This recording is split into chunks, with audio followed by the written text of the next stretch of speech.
How's it going, everyone? Welcome back to another Marvel Snap video. Today we are talking about the 4 main cash bundles that are entering Marvel Snap in the month of June.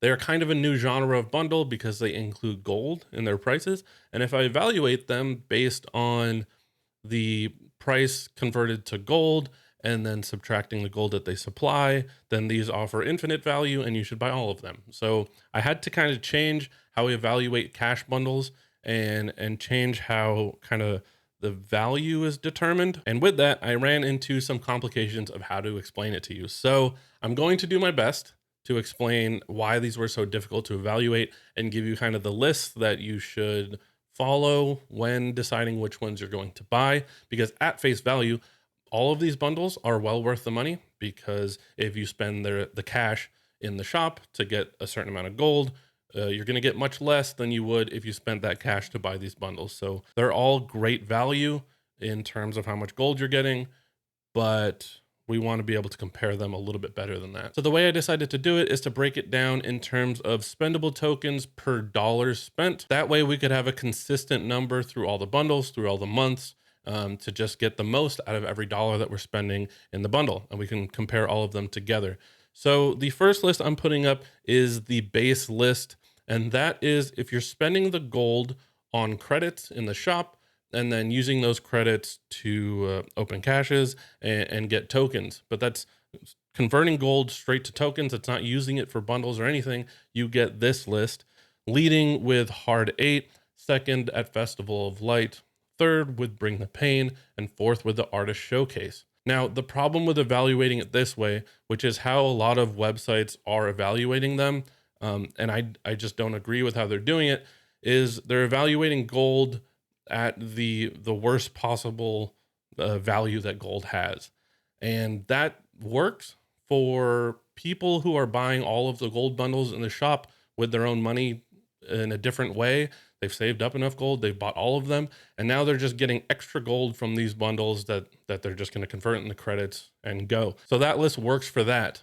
But most of us are going to buy these bundles, get that gold, and use that to buy other bundles, specifically the Spend Excellent bundle, the Sandman bundle, or the Token Tuesdays this month. Now, for those of you who watched my last video, you know that the Spend Excellent bundle has 0.62 tokens per gold spent.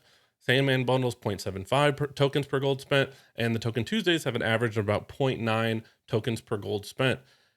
The base shop, when you convert it to tokens, the gold to tokens, it's about 0.32 tokens per gold spent. So when you use that conversion rate and you get this base list, it's not telling the whole story. So we have a new list. If you are going to use this gold to buy the Spend Excellent bundle at 0.62 tokens per gold spent, the new leader becomes Festival of Light, followed by Hard 8, followed very closely this time by Bring the Pain, and then last place, the Artist Showcase.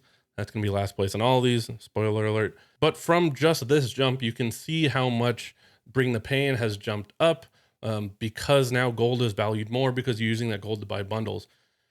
From this list, we jump up to the Sandman bundle, which I do recommend buying. Spend Excellent is up to you, but Sandman is at 0.75 tokens per gold spent. Now we have a new leader of Festival of Light, followed by Bring the Pain. Hard 8 falls to third, and the Artist Showcase, again, last place. But now you're getting out of Festival of Light 100.77 tokens per dollar, 100 tokens per dollar for Bring the Pain. So I think most of you should be following this list. I would imagine most of you have enough gold to buy all of the Token Tuesdays just from playing the game. I haven't done the calculations on how much gold you actually get from that, but I think it's enough to cover the Token Tuesdays. So most of you, I think, will be buying one of these bundles and then using that gold to buy the Sandman bundle. So you should be following this Sandman list. I would recommend buying Bring the Pain and using that gold to buy the Sandman.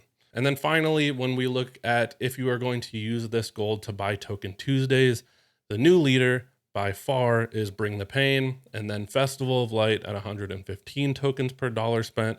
Hard 8 goes all the way down to 105 tokens per dollar spent. And then, of course, Artist Showcase in last place. So the value of gold for these bundles is variable. It depends on the bundles that are available. If there's some crazy bundle that comes out next month, like the Beautiful Beyond Compare bundle we had last month, I will let you know before you spend your money here. I'm hoping to get the Data Mine bundles, hoping to see them released soon. so I can give a more accurate representation of what I think you guys should buy or save for. So if you haven't subscribed, make sure you do that so you can keep up to date with my videos. I do one of these every month. I'm probably gonna have to do 2 of them now, one for gold bundles, one for cash bundles, but I do one of these every month. If you're not subscribed already, consider doing that. I also have a video every major bundle that comes out. I break it down because sometimes some of these numbers will change. They'll change what comes in the bundle before release. So when they do release, I do an updated video, give my updated opinion on them and recommendation on them. And yeah, that's it for this video. As usual, if you love all things Marvel Snap, make sure you like and subscribe, hit the bell. I'll see you in the next one.